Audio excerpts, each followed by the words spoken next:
mohon maaf, boleh dibantah pendapat saya, Dompu atau kota Dompu itu menurut saya belum sepenuhnya mencirikan sebuah kota. Itu sebuah desa besar kalau menurut saya. Anak muda itu adalah potensi. Oke. Anak muda itu adalah sebuah fase yang penuh dengan kreativitas. Kita harus membangun sebuah ruang publik kreatif bagi anak-anak muda ini. Jadi membuka ruang-ruang seperti itu tuh selain juga membuka ruang secara ekonomi, secara spasial dalam konteks tata ruang, tapi juga itu adalah tempat untuk bertemunya segala keinginan. Wih, Ya. tajam nih, Pak.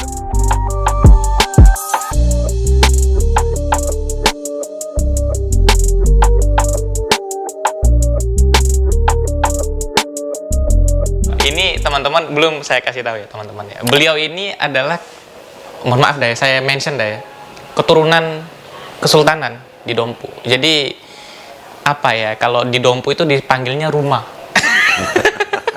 Beliau ini rumah ya, rumah. Cuman beliau sangat low profile, sangat humble banget ya. Jadi nggak ada sekat nih. Saya sama beliau satu meja, makan juga. Beliau tinggal hubungi saya, Yusril kita makan, kita duduk bareng nih. Ini saking nggak ada sekatnya beliau kepada anak muda, kepada masyarakat khususnya yang dari Bima Dompu dah ya. Yang menarik nih dah ya, ketika kita bicara tentang ekonomi, ada relasinya itu sama pendidikan dah. Nah, ada isu yang cukup krusial juga kalau kita bicara tentang Dompu dah. Infrastruktur. Mereka anak-anak Dompu ini selalu bandingin Dompu dengan Mataram, ya, Dompu dengan Kota Bima gitu. Di Dompu itu lampu merahnya ada 3 deh, cuman 1 aja yang nyala, katanya seperti itu. Ini ya semacam sentilan mereka kepada pemerintahnya sekarang gitu loh, ketidakpuasannya. Kira-kira Dai melihat Dompu dari sisi infrastruktur itu apa yang harus dibenahi Dai kira-kira? Apa yang kurang Dai? Ini semakin menarik nih, makin malam ini diskusi. Jadi begini, bicara tentang Dompu itu, kalau kita dikotomikan secara ini ya, kalau kita tarik garisnya, kita bicara desa dan bicara kota. Ya, benar. Ya. Kalau dalam pikiran saya tadi kan kita banyak bicara soal pembangunan ekonomi. Nah, kalau bahasa saya sederhana, apa yang dikeluhkan oleh masyarakat kita itu menurut saya itu bukan suatu yang berlebihan gitu. Nah, dalam pikiran saya ketika kita bicara membangun Dompu ini misalnya, konsep adalah membangun desa dan menata kota. Oke. Nah, dan interaksi antara desa dan kota ini harus kuat narasinya gitu loh. Jadi tadi bicara kota gitu. Mohon maaf, sekali lagi mohon maaf gitu. Mohon maaf, boleh dibantah pendapat saya. Dompu atau kota Dompu itu menurut saya belum sepenuhnya mencirikan sebuah kota. Itu sebuah desa besar kalau menurut saya. Aduh, ini ngeri ya Pak, ngeri Pak. Sebuah desa besar. Karena apa? Kota itu kan pusat perdagangan, Iya. bisnis, pusat pelayanan terhadap kepentingan publik, Iya. jasa. Nah, jadi ciri-ciri terhadap fungsi itu yang belum maksimal.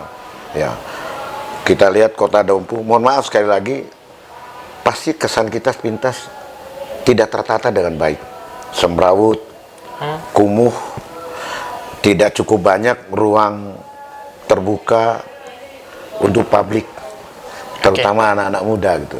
Oke. Nah, ini menurut saya tidak sederhana. Ini aspeknya. Kalau tarik lagi ke belakang, ada bicara tentang rencana tata ruang gitu. Nah sehingga apa yang dikeluhkan ini harus kita carikan jalan keluarnya, terutama yang menyangkut anak-anak muda ini. Nah, yang pertama kali Dai, ketika terbesit di pikiran Dai, bicara tentang anak muda dan kaitannya dengan infrastruktur, apa yang paling perlu dirumpu Dai? Anak muda itu adalah potensi. Oke. Anak muda itu adalah sebuah fase yang penuh dengan kreativitas, yang mereka berpikir out of box. Menurut saya banyak contoh di kota-kota besar, di Bandung, Surabaya, dan kota-kota lain, bahkan di Mataram. kita harus membangun sebuah ruang publik kreatif bagi anak-anak muda ini. Oke. Nah, dimensinya pendekatannya bisa saja pendekatan sosio demografis, bisa pendekatan fisik, dan pendekatan ekonomi, maupun pendekatan-pendekatan lainnya. Jadi tugas bersama kita ke depan, baik pemerintah pusat, pemerintah provinsi, terutama pemerintah Kabupaten Dompu, menurut saya tidak ada pilihan lain. Ruang terbuka untuk mengembangkan kreativitas bagi masyarakat anak-anak muda ini harus kita bangun. Oke. Harus kita bangun ke depan. Nah, artinya kan ruang yang seperti itu tempat anak muda itu mengekspresikan diri. Iya. Melepas kepenatan. Iya. Kira-kira seperti itu. Namanya kalau masyarakat itu kan udah capek seharian kerja di sawah, di ini, dia butuh refreshing sebenarnya, Dai. Iya. Itu kan penting itu, Dai. Sangat penting menurut saya. Saya kemarin bertemu banyak anak muda. Mereka mengeluhkan, ini contoh ini, potensi olahraga di Dompu itu luar biasa. Lapangan basket saja, kata anak-anak ini, nggak ada di Dompu itu. Feeling saya, Dai, kalau ada infrastruktur, pasti nomor 1, CNTB. Iya, saya kira kita bisa bersaing lah. Iya. Jadi yang ingin saya katakan itu begini, harus ada intervensi yang kuat dari pemerintah. Dari momentum Dompu menjadi juara kedua Porprov ini membuka mata kita. Iya. Wah, Dompu itu luar biasa, dan mohon maaf kita akhirnya jadi bahan guyonan. Jadi Dompu itu dalam medali emasnya itu olahraga yang berkelahi aja, tinju, wusu, dan beberapa olahraga. Ya itu sah-sah saja. Tetapi sesungguhnya bicara terhadap ruang terbuka tadi, terhadap fasilitas itu, ini harus kita bangun, karena bukan hanya sekedar untuk menciptakan prestasi olahraga, tapi ada efek-efek lainnya. Iya. Mencegah terhadap penyalahgunaan obat-obatan. Ketika anak-anak muda ini tidak ada kreasinya, apa yang mereka kerjakan ketika fasilitas tidak kita siapkan? Mereka memiliki banyak sekali potensi-potensi yang saya tahu. Artinya harus tersalurkan nih, Dai. Harus tersalurkan. Oke, sehingga perlu yang namanya ruang Publik kreatif. publik kreatif. Nah, itu untuk anak mudanya, Dai. Iya. Nah, tadi kan bicara tentang ekonomi di sektor perikanan. Iya. Yang menarik nih, Dai, selalu teman-teman bilang ke saya, ya, atau ledekan orang Bima lah, Dai, untuk orang Dompu itu. Orang Dompu itu pelabuhan aja nggak ada, katanya. Ya, untuk nelayan-nelayan itu cari ikan dan lain sebagainya, mereka tuh nggak punya, Dompu itu nggak punya fasilitas yang memadai untuk memfasilitasi itu, Dai. Saya kira tidak pas juga. Banyak kok pelabuhan di Dompu. Ada pelabuhan yang malah sudah menjadi bagian dari program tol laut di Calabai. Nah, sudah ada programnya. Jadi pelabuhan itu sudah lama, dan dia yang mengangkut orang, barang dari Dompu menuju ke Lombok, dari Dompu menuju ke memang tidak sebesar Bima, karena fungsi pelabuhan yang ada di Bima itu kan pelabuhan Nusantara, pelabuhan nasional. Saya pernah jadi kepala dinas perhubungan. Nah ini menarik nih, Ya, pada tahun 2010 sampai 2014. Saya waktu itu pada zaman kepemimpinan Tuan Guru Bajang menggagas untuk membangun pelabuhan kilo. Kita tidak sekedar membangun pelabuhan. Pertanyaannya apa yang mau diangkut dari pelabuhan itu? Benar, kan gitu. Benar. Nah, muncul wacana untuk mempercepat pembangunan pelabuhan ketika produksi jagung kita ini semakin meningkat. Saat ini menduduki angka hampir 400.000 ton. Nah, jadi insya Allah pelabuhan kilo itu akan dibangun. Nah, dalam konteks pengembangan wilayah, kita membangun pelabuhan di wilayah kilo, wilayah utara itu tidak ansih hanya membangun fasilitas transportasi laut, tapi juga bisa menjadi kutub pertumbuhan bagi kawasan sekitarnya. Jadi menurut saya itulah tantangannya ke depan bagi kita untuk di perikanan. Di HUU, di Kecamatan HUU juga sudah ada pelabuhan perikanannya. Nah, lalu juga bukan tidak mungkin kita akan membangun bandara di Dompu. Jadi prinsip antara supply dan demand itu yang harus kita lihat. Tapi saya punya optimisme ketika PT Sumbawa Timur Mining itu nanti pada waktunya beroperasi, tentu kebutuhan untuk pengangkutan ekspornya, tenaga kerja, atau pengawasan dari luar, itu pasti membutuhkan alat transportasi, termasuk kemungkinan untuk membangun lapangan terbang perintis di kecamatan. Kenapa tidak? Karena di sana juga ada Lakei, ya, pusat wisata internasional. Ya, ya. Yang nomor 2 di Indonesia setelah Nias. Benar. Keindahan maupun kehebatan gelombangnya. Nah, itu potensi. Nah, kalau kita kaitkan antara sektor pariwisata, misalnya dengan sektor tambang yang ada di sana, ini tidak perlu dipertentangkan. Nah, menurut saya, jadi harus ada eksternalitas daripada dua sektor ini yang bisa saling menunjang. Nah, pembangunan infrastruktur untuk memenuhi kebutuhan tambang tentu akan memberi kontribusi bagi kelancaran transportasi untuk pariwisata, termasuk transportasi udara yang bisa kita bangun secara bertahap. Saya mau kembali tadi ke ruang publik kreatif tadi itu, Day. Ini menurut saya menarik, Day. Ruang publik kreatif ini, kalau di Lombok itu kan di Mataram lah, banyak sekali kan. Ada di Luang Balok, ada di Sangkareang. Kemudian di Kota Bima itu ada lapangan Serasuba, banyak tempat-tempat lain. Nah, kalau di Dompu, Day, ini saya mau tantang Day nih sebagai seorang insinyur ya. Kalau di Dompu tuh Day, yang paling strategis tempatnya kira-kira di mana, Day? Kalau untuk ruang publik kreatifnya. Pintu masuk pertamanya kita harus melakukan kajian terhadap rencana tata ruang wilayah, termasuk Kota Dompu itu sendiri. Nah, kalau ditanya di mana, ya di Kota Dompunya yang harus kita tata. Persisnya Day di mana, Day, kira-kira kalau menurut Day? Saya dulu pernah 5 tahun menjabat di Dompu. Waktu kepemimpinan Bupati Haji Abu Bakar Ahmad atau Bu Beko, saya pernah mengusulkan pada beliau bagaimana kita membangun ruang terbuka bagi masyarakat, pertama anak muda ini, di jalan yang ada di sekitar depan DPRD, sekitar pendopo itu kan sudah ada itu taman kota itu. Di perempatan itu, Day? Iya, maksud saya gini, itu tidak sesuatu yang tiba-tiba dan berdiri sendiri ya. Tapi bayangan saya harus kita bangun di kota. Jadi ikon Dompu itu harus kita ciptakan. Harus kita ciptakan. Sehingga ketika orang ke Dompu, dia langsung tahu.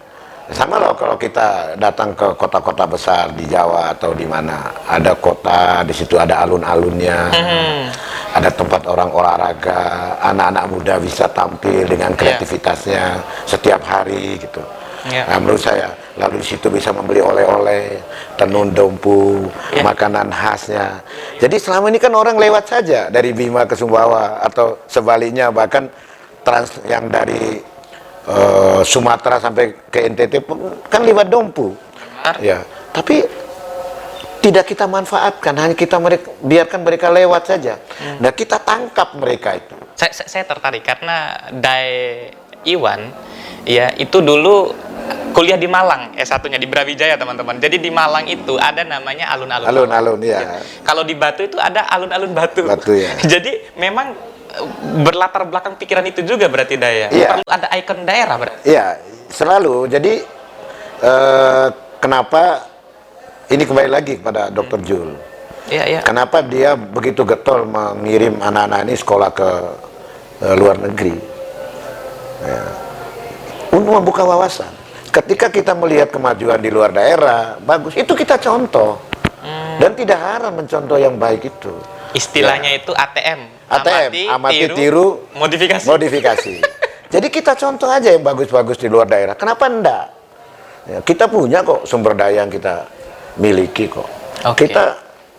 Saya yakin, ya, ketika ada kemauan dari pengambil kebijakan, pemerintah bersama DPRD, didukung oleh masyarakat, insya Allah, ya, apapun yang kita mau, termasuk bagaimana membangun ruang publik kreatif itu, atau apapun lah namanya, yang penting ada sebuah ikon tempat di mana kita bisa berkumpul, tamu-tamu bisa membeli oleh-oleh Dompu, lalu bisa menjadi wajah kota Dompu. Wajah Dompu yang mandiri, mampu secara ekonomi, Dompu yang religius, yang penuh dengan suasana keagamaan, yang begitu kuat dari dulu sampai sekarang. Nah, yang hampir-hampir hilang nih kita harus munculkan.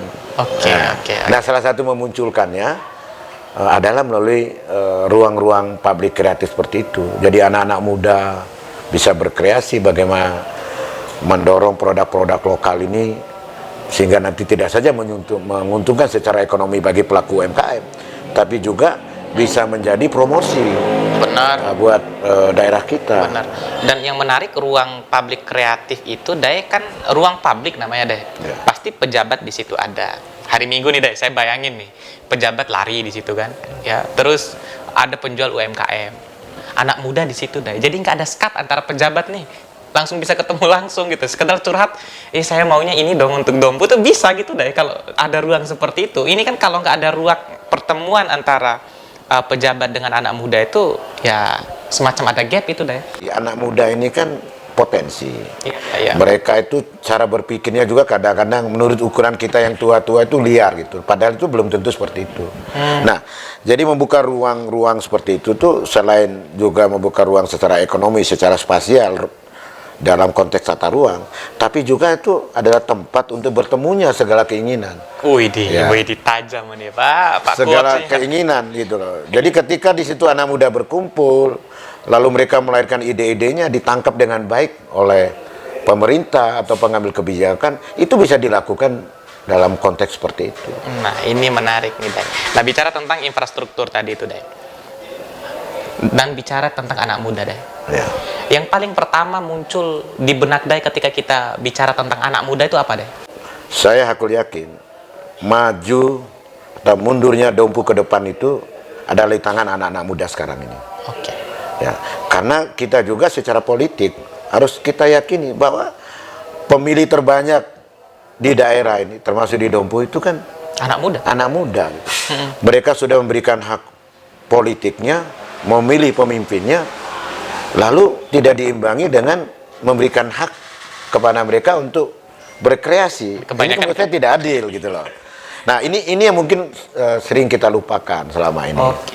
Sering kita lupakan. Jadi infrastruktur itu harus kita bangun, terutama di perkotaan. Banyak masalah kalau kita bicara soal kota ini. Nah, jadi selain ruang-ruang terbuka untuk kreasi-kreasi mereka ini, ekonomi kreatif buat anak muda juga, kita juga, ya mohon maaf, di Dompu juga dihadapkan kepada belum memadainya ini air minum buat masyarakat kita. Ya, nah ini juga PR besar kita.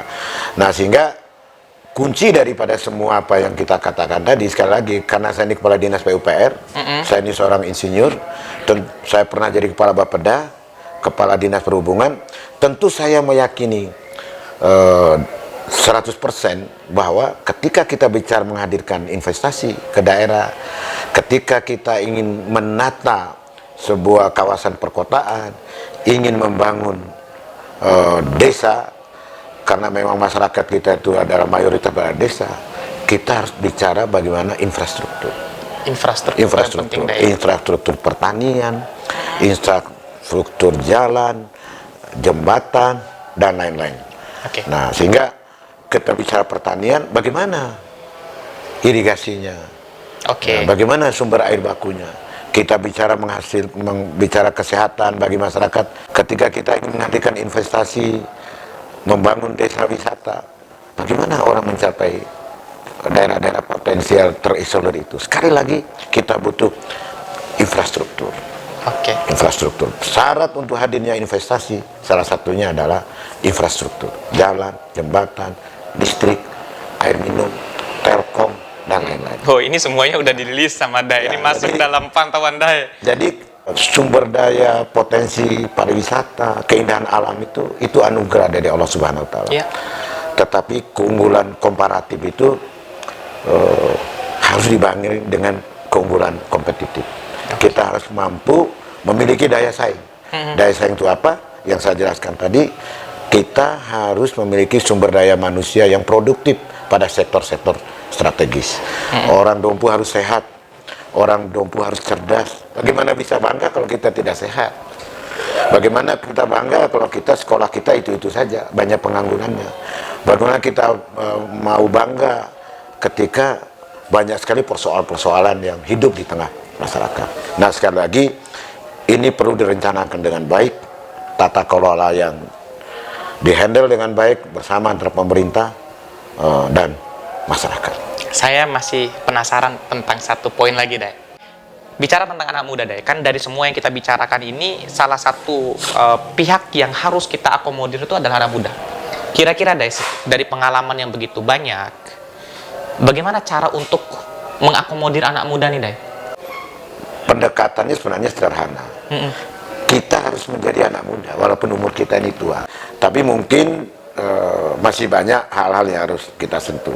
Antara lain tadi, ya mungkin sudah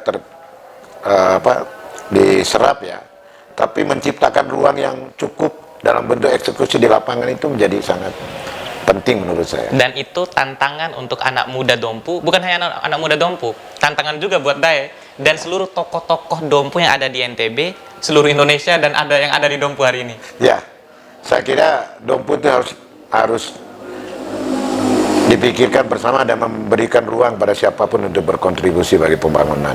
Oke. Ya, banyak diaspora Dompu yang berhasil di luar. Ya, benar. Saya seperti Profesor Bikrajudin Abdullah, ya, guru besar ITB itu luar biasa.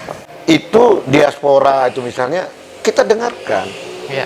Dan tentu mereka itu pasti memiliki kebanggaan terhadap daerahnya. Ketika dia berhasil di luar daerah, pasti ada kebanggaannya. Ketika dia juga bisa berkontribusi bagi Dompu. Nah, menurut pikiran saya, ini yang harus kita buka. Gitu. Kita tidak boleh alergi terhadap pendapat, saran dari orang-orang yang punya pengalaman yang mungkin sedikit berbeda cara berpikir dengan kita. Terakhir sekali, Dae, karena kita udah panjang kali lebar kali tinggi, saya sebenarnya masih mau sampai 2 jam sama beliau nih, nggak habis narasinya teman-teman. Cuman karena Dae baru landing dan mungkin harus istirahat, Dae, nggak apa-apa, Dae ya. Sorry banget ya. Terakhir, Dae, bagaimana cara untuk memunculkan kebanggaan untuk Dompu, Dae? Ya, khususnya anak muda. Banyak sekali yang keluh kepada saya, Dae. Gimana sih kita mau bangga terhadap Dompu itu? Bandara nggak ada, ya. Kemudian wajah kotanya seperti itu.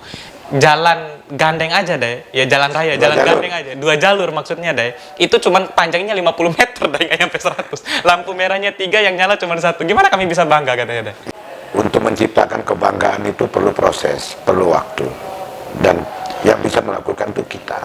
Kita harus jujur memetakan persoalan-persoalan yang ada di tengah masyarakat kita.